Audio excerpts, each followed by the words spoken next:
Hello everyone, it's Jill Whalen from whatdidyouDoWithJill.com, and this is my second live Facebook video. Gonna give it a try again. I asked for a few questions the other day to have something to talk about here, so I got a couple of people with some questions. I've got one I'm going to read here from Sandy, and she says, "It's heating up where I live. Thoughts of climate change pop into my head. I realize that my experience of life comes only from my thinking. So is there any point moving to somewhere potentially cooler, or will I just find something else to react to when I get there? How do the 3 Ps fit in with survival?" And by the 3 Ps, she's talking about the 3 principles, which is an understanding that I often talk about, which is just the principles of mind, consciousness, and thought that give us our experience of life. So there's a few different things going on with Sandy's question. And the first one I want to talk about, she says, I realize that my experience of life comes only from my thinking. I just want to clarify that a little bit, because it's really, people get mixed up between thought with a capital T and our personal thinking.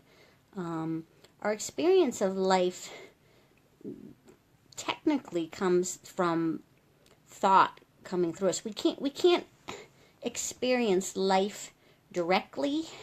Just like you can't, when you're watching TV, you're watching it through a television set. In life, thought is an energy that comes and it's flowing all the time, and it flows through us, and it has to go through our brain and everything else, our conditioning and our programming and everything that we know about life, and then it comes out as whatever it is we experience.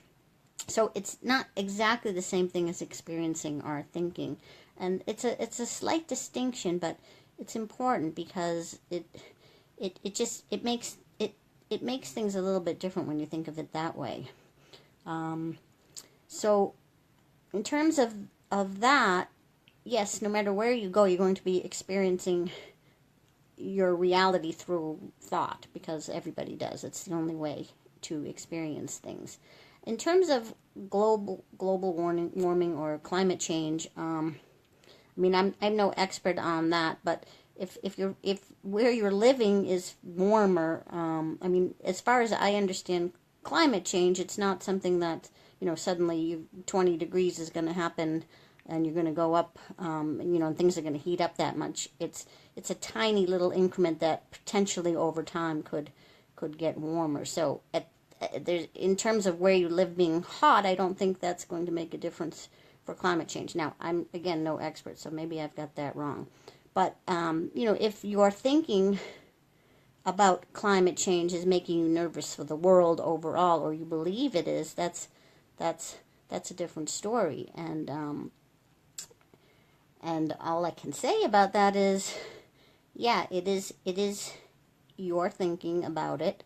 Right now, in this moment, there's not a problem going on. Moving isn't going to make a difference because it's climate change of the whole entire world. So it's really a question of how can you be okay with whatever's happening, or what you might be able to do about it if you believe there's something to do about it.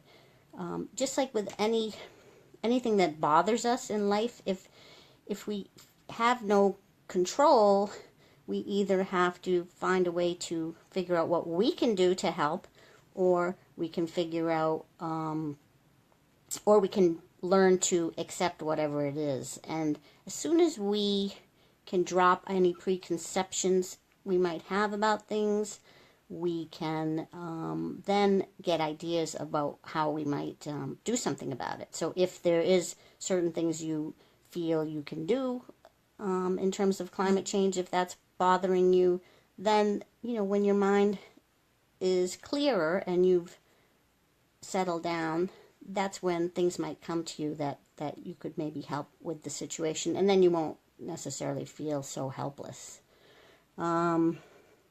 You said, how do the three P's fit in with survival? I mean, it's really all about going with the flow of life in general. That's all we can ever do. Life is a continuous flow of ups and downs, and goods and bads, and all we can really do in life is go with it. We think we have control over situations, you know, even like global warming. I mean, it's such a big thing. You're going to feel less control, but we think even with small things in life that we have control, and we really don't even have control of the small things in life. It just makes us feel better, it seems, when we believe we have control. But the more we realize that things are really not within our control, and we let life happen, the happier we'll be, because we surrender to life. We let things be the way they are, and then our wisdom kicks in and helps us to experience it, and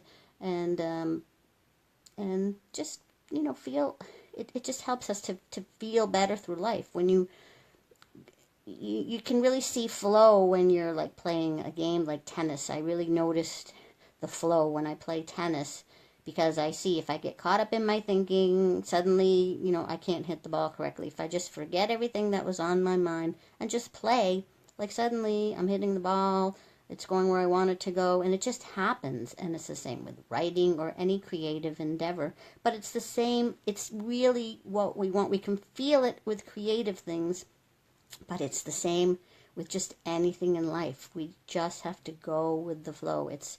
Life is just a river of experience, and the more we can just go along with it, the happier it'll make us. Now, I don't know if that's answered your question at all, but that's what's coming to me in the moment without much preparation, without any preparation, actually. So I will see you all maybe tomorrow. If I can get some more questions, please feel free to put questions below or comments once this is posted, or now even. And I see a couple people watching, Marion and Leonard. So that's it. Thanks. Bye.